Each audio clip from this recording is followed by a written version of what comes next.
Cyber bullying এমন একটা জিনিস যেটা হচ্ছে মানে ঘরে বসে কারণ ছাড়া মানুষের কথা শোনা।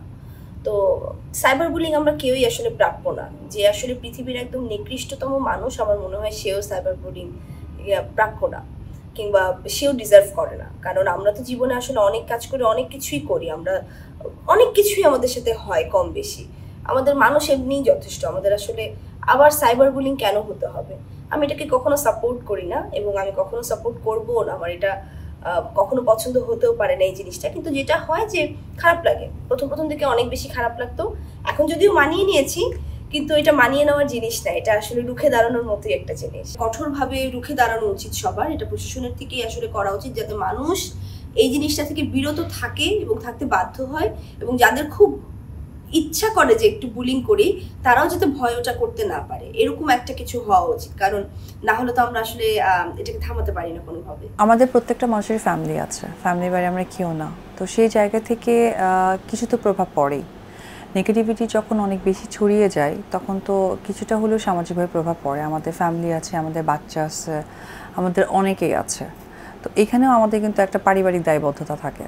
এটা আমি দুইভাবে দেখব। কিছু প্রভাব যেমন আমাকে দেখতেই পাচ্ছ যে আমি অনেকটা শুকিয়েছি। সামাজিক কিছু বুলিংয়ের কারণে আমার কাছে মনে হয়েছে যে আমার ফিট হওয়াটা অনেক বেশি ইম্পর্টেন্ট। এটা যেমন আমি পজিটিভভাবে নিয়েছি, তেমন পারিবারিক বিষয়গুলো যেমন তাদের কাছে চলে আসে সেটাকে নেগেটিভভাবে প্রেজেন্ট করে। এটা আমার কাছে মনে হয় যে সোশ্যাল মিডিয়ায় একটা সোশ্যালভাবে অ্যাবিউজ করা, যেটা আমরা হয়তো রাস্তাঘাটে আমরা কেউ হেঁটে গেলে নর্মাল পিপল যেমন মানুষ অ্যাবিউজ করে।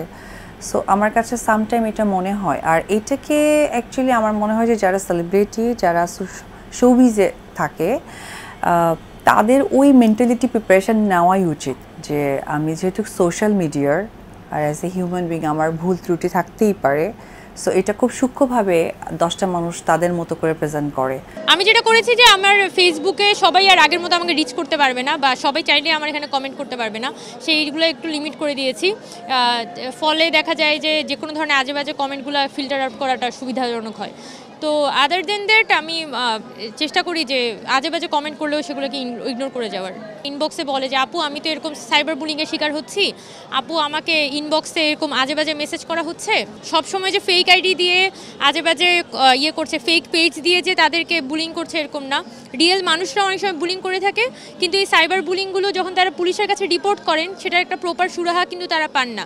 তো তাকে যে আমি একটা ওয়ে দেখাবো, দেখা যাচ্ছে আমি সাধারণত যেটা করি যে মামলা করা বা জিডি করা এইসব ব্যাপারে আমরা এনগেজ করি, বা এইসব ব্যাপারে আমরা এনকারেজ করি, বা তাদেরকে কল আউট করা যারা হচ্ছে এইভাবে সরাসরি মেয়েদেরকে হেনস্থা করে, তাদেরকে একদম পাবলিক স্ফিয়ারে নিয়ে আসা, তাদের আইডি সহ একদম সুন্দর করে পোস্ট করে দেয়া যে এই মানুষটা আমাদেরকে হচ্ছে যে অনবরত বুলিং করে যাচ্ছে বা আমাদের হচ্ছে হেনস্থা করে যাচ্ছে।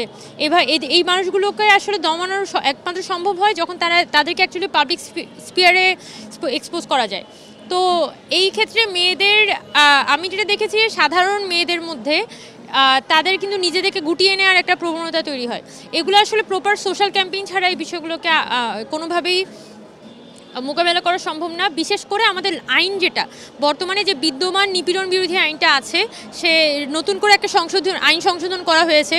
সেখানে কিন্তু সাইবার বুলিংকেও আবার মানে সরকারের পক্ষ থেকে কিন্তু প্রাধান্য দেওয়া হয়েছে। সাইবার বুলিংকেও কিন্তু একটা আইনের আওতায় আনার একটা চেষ্টা হচ্ছে। তো স্বাভাবিকভাবেই সরকারের পক্ষ থেকে চেষ্টাটা আছে, অনেক জায়গায় হয়তো দেখা যাচ্ছে অনেক ল আছে, কিন্তু একজন মানুষের পক্ষে কোথায় কোন ল আছে? আমি যদি সাইবার বুলিংয়ের শিকার হই তাহলে কিভাবে আমি সামাজিক এবং আইনিভাবে হচ্ছে আমি ব্যবস্থাটা নিতে পারি, সেটার প্রপার গাইডলাইন কিন্তু মেয়েদের কাছে থাকে না। এটার একটা প্রপার গাইডলাইন থাকাটা গুরুত্বপূর্ণ। গভর্নমেন্টের পক্ষ থেকে এবং বিভিন্ন যে নারী সংস্থাগুলো আছে তারা যদি এই ধরনের প্রপার সাইবার বুলিংয়ের এগেনস্টে একটা গাইডলাইন ক্যাম্পেইন করতো, যেটা আমি বিভিন্ন জায়গায় বলেছি যে এখানে আসলে ক্যাম্পেইনটা গুরুত্বপূর্ণ, একদম গ্রাম মফস্বল পর্যন্ত মেয়েদের এগেনস্টে যে সাইবার বুলিংটা হয় সেটার এগেনস্টে যদি একটা প্রপার মানে একটা চলে, ক্যাম্পেইন চলে, সরকারের পক্ষ থেকে মানুষের মোবাইলে টেক্সট দিয়ে হচ্ছে যে তাদেরকে দিক নির্দেশনা দেওয়া হয়, তাহলে এটার একটা সতর্ক হয়ে যায়। মানুষ যারা বুলিং করে তারাও যেমন সতর্ক হয়ে যায়, এবং নারীরা যারা বুলিংয়ের শিকার হচ্ছে তাদের মধ্যেও কিন্তু একটা সাহস তৈরি হয় অ্যাকশন নেওয়ার জন্য। তো আমি মনে করি যে এটা একটা প্রপার সোশ্যাল ক্যাম্পেইনটা জরুরি।